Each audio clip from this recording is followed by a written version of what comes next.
Hey guys, it's Kelly, and today we are going to be diving into a topic that has gotten a lot of traction lately, and that is the chip shortage that a lot of industries are experiencing, but obviously I'm going to focus on the automotive side.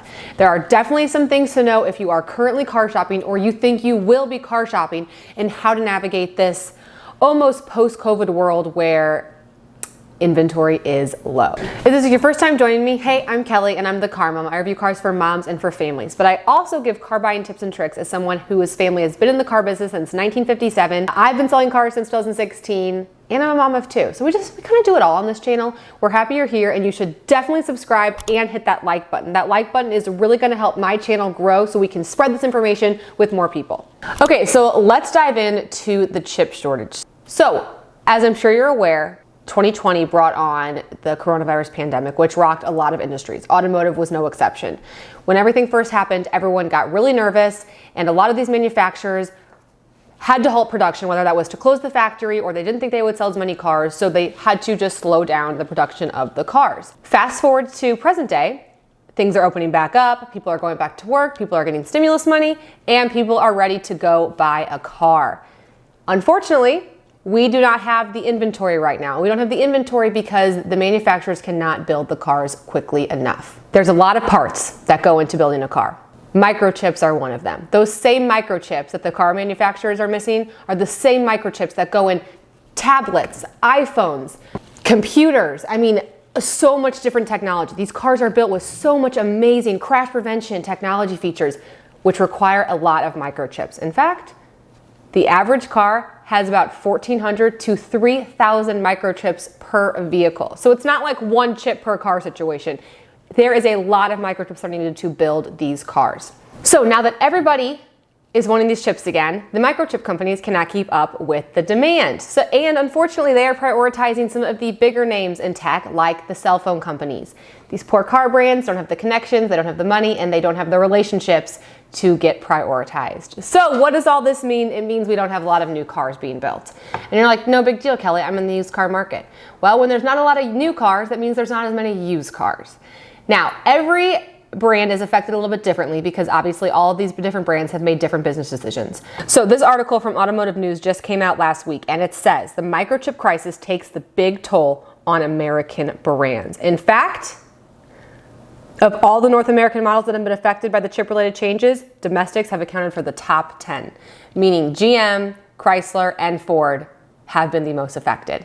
So what does that mean for you? That means if you were thinking about one of those vehicles, you might have a harder time finding one, and you might be paying a premium for the car. Just to kind of dive in a little bit further to who really has been the most affected, and again, this is an article from Automotive News, Ford Motor Company has absorbed the largest loss with nearly 300,025 vehicles taken out of its North American production, according to Forecast Solutions. General Motors and Chrysler are not far behind, with about 278,000 and 252,000 vehicles bumped from their respective schedules. So all this to say, domestics are in short supply. A lot of other manufacturers are also feeling the chip shortages. The only manufacturer that does not seem to be super affected by it is Tesla. That is because brilliant old Elon Musk has seemed to have found a workaround around the chip shortages that everyone is needing. So I say all of this because if you are currently car shopping, I want you to know a couple of things just so you can be prepared.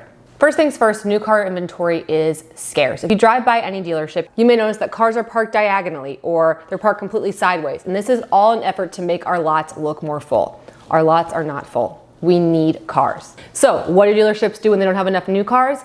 Well, they supplement with used cars. Well, where do we get used cars if we're not getting trade-ins on new cars? We get them at the auction. You know who else gets used cars at an auction? Dealerships, CarMax, Carvana, and rental car companies. So that means us four big dogs, the dealerships, the CarMaxes of the world, and the rental car companies are all competing for the same cars. When we all compete for the same cars, what does that do to used car prices?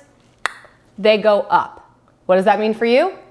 It means maybe that extra car that's sitting in your garage or that trading you're thinking about trading in is worth the most it is ever going to be, probably today. So my biggest advice to anybody who may be in the car market is to trade in your car or to try to sell it independently. But your used car is worth so much more money than it was this time last year, which is just insane, provided you kept it under a certain mileage limit. So you're probably wondering about how long this chip shortage is going to last. Well, I spend about 30 minutes every night reading everything I can about this chip shortage, and nobody knows.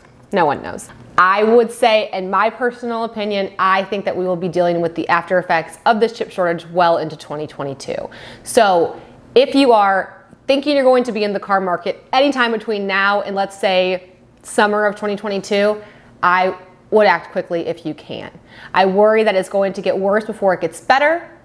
And I think that it is important to capitalize on this need for used cars. So my biggest advice, if you're thinking about car shopping, is to act fast. Whether you're looking for new and used cars, there are less cars circulating around, meaning that cars are going quicker and customers are competing for the same car.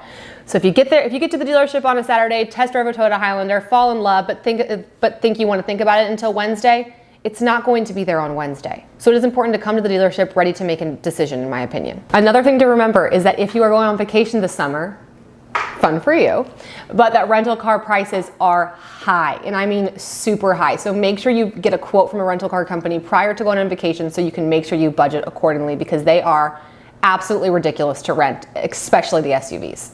Okay, so here's some of my tips if you are currently car shopping in this chip shortage kind of market. My first tip is to act fast. If you find a car you like, because of the lower inventory, you're going to need to move quickly because that car is just not going to be sitting on the lots. Dealerships are selling, honestly, we're selling cars before we can even get them through the shop or get them detailed properly. We have customers waiting for trade-ins. So you're gonna have to act fast. So just be prepared. When you go test driving a car and you like the car, I would buy it that day. I don't want you to be missing out on, after months of searching, months of test driving, finally finding the right car, and then deciding that you want to think about it. You need to kind of do all the thinking prior to going to the dealership or prior to test driving the cars. Number 2 is high trade-in values. Used cars, like I said earlier, the prices are high. People are fighting for them. Companies are fighting for trade-in values. So that trade that you have is worth the most it's ever going to be. If you thought about becoming a one-car family, if you have an extra car in the garage, I would say now is probably the time to trade out of the car. You don't even have to trade the car. You can just sell it. Dealerships are so desperate and they are overpaying for trades.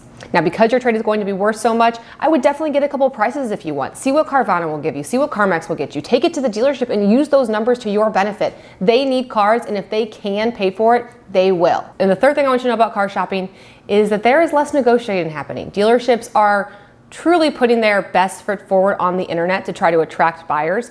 And quite frankly, they will sell the car.